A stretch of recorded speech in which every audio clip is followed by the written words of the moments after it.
दिल्ली शराब घोटाला मामले में फंसे अरविंद केजरीवाल ईडी से भागे भागे फिर रहे हैं, लेकिन केजरीवाल के इस खेल में अब तक पूरे मामले पर शांत बैठी कांग्रेस को अशांत कर दिया।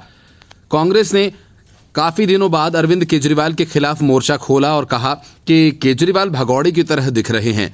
असम में समन मिलने के बाद ईडी के सामने पेश होने के ठीक पहले केजरीवाल ने समन को गैर कानूनी करार देते हुए पेश होने से इनकार कर दिया। इतना ही नहीं, केजरीवाल ने ईडी से इस नोटिस को वापस लेने को भी कह डाला और कहा कि अभी चुनाव होने हैं, प्रयास करना है, आगे दिवाली है, इसलिए नहीं जाऊंगा।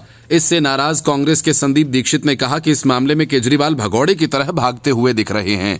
संदीप दीक्षित ने कहा कि ईडी शराब घोटाला मामले में कार्रवाई कर रही है और इस मामले में सुप्रीम कोर्ट ने भी कहा था कि इसमें आम आदमी पार्टी भी लाभार्थी दिख रही है, उसका नाम भी शामिल किया जाना चाहिए। और सबसे बड़ी बात, सुप्रीम कोर्ट ने यह कहा कि 338 करोड़ के मनी ट्रेल के सबूत हैं। संदीप दीक्षित ने कहा कि दिल्ली शराब नीति में बदलाव का फैसला सरकार ने लिया है और यहां का बच्चा बच्चा जानता है कि अरविंद केजरीवाल की सहमति के बिना सरकार में कोई परिंदा भी पर नहीं मार सकता, फिर चाहे वह किसी फैसले पर दस्तखत करें या न करें।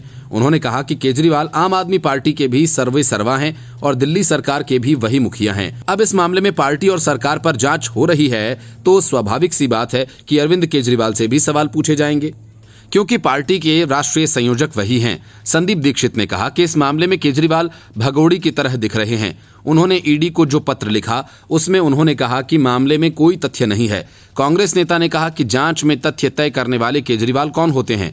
उन्होंने कहा कि केजरीवाल को जांच का सामना करना चाहिए, लोगों को भूलना नहीं चाहिए। ये वही केजरीवाल हैं जिन्होंने अन्ना आंदोलन के समय कहा था सरकार के किसी मंत्री पर भ्रष्टाचार का संदेह होते ही जांच शुरू हो जानी चाहिए।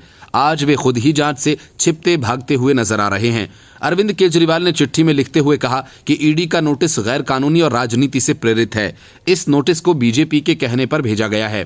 केजरीवाल ने आरोप लगाया कि उन्हें नोटिस इसलिए भेजा गया ताकि वे चुनावी राज्यों में चुनाव प्रचार न कर पाएं। उन्होंने कहा कि ईडी तुरंत नोटिस वापस ले ले। पहले समन पर पेश नहीं होने पर ईडी ने केजरीवाल को दूसरा समन भेजने का फैसला किया। दूसरे समन पर भी अगर केजरीवाल पेश नहीं हुए तो ईडी केजरीवाल को गिरफ्तार कर सकती है। हालांकि ईडी के पास इतने अधिकार हैं कि वो बिना कोई समन दिए भी केजरीवाल को सलाखों के अंदर कर सकती है। Bureau report, news of India.